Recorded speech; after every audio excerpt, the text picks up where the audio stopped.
현재 아르헨티나에서는 수천 명의 시민들이 격렬한 대규모 시위를 하고 있습니다. 도대체 아르헨티나에 무슨 일이 생긴 걸까요? 아르헨티나 사람들 사이에서 흔히 떠도는 말이 있습니다. 아르헨티나니까 가능하다. 이 말이 도대체 무슨 의미일까요? 2023년 치러졌던 아르헨티나 대선은 그야말로 혼돈의 카오스였습니다. 바로 아르헨티나 트럼프라 불리는 하비에르 밀레이라는 사람이 득표율 1위를 차지하며 대통령의 최종 당선이 됐었죠. 우리나라 언론사들도 밀레이라는 사람이 어떤 사람인지 앞다퉈 보도했었습니다. 남미는 오랫동안 좌파 세력들이 정치 권력을 잡으며 국가를 운영했습니다. 그런데 이러한 좌파들이 힘을 잃어가면서 이제는 극우 세력의 바람이 남미 지역을 휩쓸기 시작했던 거죠.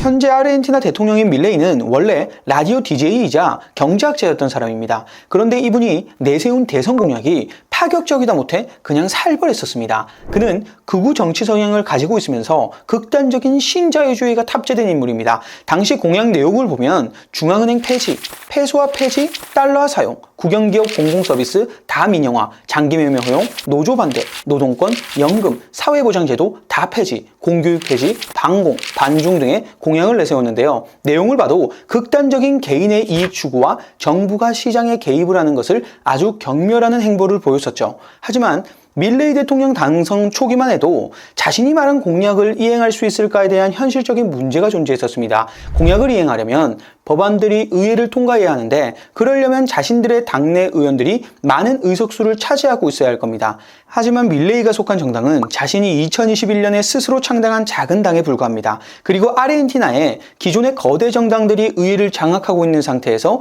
현실적으로 밀레이의 공약들이 집행 가능할까라는 여론이 지배적이었습니다. 그런데 취임 6개월 뒤에 실제로 대선 공약이 다수 포함된 이른바 옴니버스 법안이 상원에서 통과가 된 겁니다. 상원에서는 36대 36으로 동률의 결과가 나왔지만 상원 의장 겸 부통령인 빅토리아 비아루엘이 캐스팅 보트를 행사하며 37대 36으로 옴니버스 법안을 통과시켜버립니다. 자, 그럼 이 법안에는 어떤 개혁들이 있길래 일반 국민들의 분노가 폭발한 걸까요? 이번에 통과된 옴니버스 조항은 총 232개의 조항인데 조항 하나하나가 남미에선 볼 수 없는 정말 급진적인 개혁들입니다. 좌파들에게는 분노가 치밀어 오르는 상황이 발생할 수밖에 없는 상황이 아르헨티나에 벌어지고 있는 겁니다. 법안의 주요 내용들을 살펴보면 대통령에게 1년 동안 한시적으로 입법 권한을 부여하는 것인데 쉽게 생각하면 국회를 거치지 않고 법안을 만들어서 대통령이 필요하면 바로 추진할 수 있다는 말이기도 하죠. 아르헨티나는 고질적으로 인플레이션율이 200%로 도는 나라고 기준금리도 100%까지는 가볍게 올려버리는 그런 나라죠. 강도들도 돈을 훔치는 게 아니라 물건을 가져가는 나라입니다. 생필품을 파는 큰 매장들은 아예 문을 닫아버린 다음에 잠깐 동안 물가 조정 시간을 가지고 나서 다시 문을 여는 상황이 발생하기도 하기 때문에 국민들에게 저축이란 건 없습니다. 최대한 빨리 쓰는 게 화폐 가치를 조금이나마 유지할 수 있다는 것을 아르헨티나 국민들은 너무나 잘 알고 있죠. 밀레이는 이런 고질적인 인플레이션을 뿌리뽑기 위해 정부가 허리띠를 바짝 조르고 강력한 구조조정을 해야 한다 주장했죠. 일단 사회개발부, 노동사회부, 여성인권부, 환경부와 같은 각종 정부 부처 9개를 바로 날려버립니다. 공무원들을 대거 해고해버리고 임금을 삭감합니다. 그리고 정부가 추진하려는 신구 사업들을 모두 전면 중단해버리죠. 그리고 지하철, 버스, 가스, 전기와 같은 공공요금의 보조금을 다 축소하고 각종 복지정책 또한 다 축소해버립니다. 교육기관도 예외는 없습니다. 국립대 예산을 모두 축소하고 무상급식도 폐지, 대학 교수들 또한 가차없이 날려버립니다. 그리고 아르헨티나에는 국영기업들이 상당히 많습니다. 그런데 그런 국영기업들 중에 항공사, 미디어 회사, 석유가스 분야의 회사들을 모조리 민영화시키는 방안도 통과가 됐습니다. 마지막으로 가장 국민들의 반발이 심했던 노동법과 연금 개혁도 통과가 돼버린 거죠. 이렇게 강력한 개혁 드라이브를 추진하는데도 밀레이 대통령의 지지율은 50% 정도가 됩니다. 현재 아르헨티나 국민들은 정치인들을 도둑놈이라고밖에 생각하지 않습니다. 좌우파를 막론하고 국민들이 기존 정치인들에게 환멸을 느끼고 있는 상태였고 매번 자신들이 아르헨티나를 바꿔보겠다고 이야기했지만 돌아오는 건 극단적인 포퓰리즘으로 인한 인플레이션과 생활고뿐이었죠. 시간이 흘러도 살림살이가 좋아지지 않으니 국민의 절반은 이렇게 해서라도 아르헨티나를 완전히 뒤바꿔야 한다는 생각을 하고 있는 것 같습니다.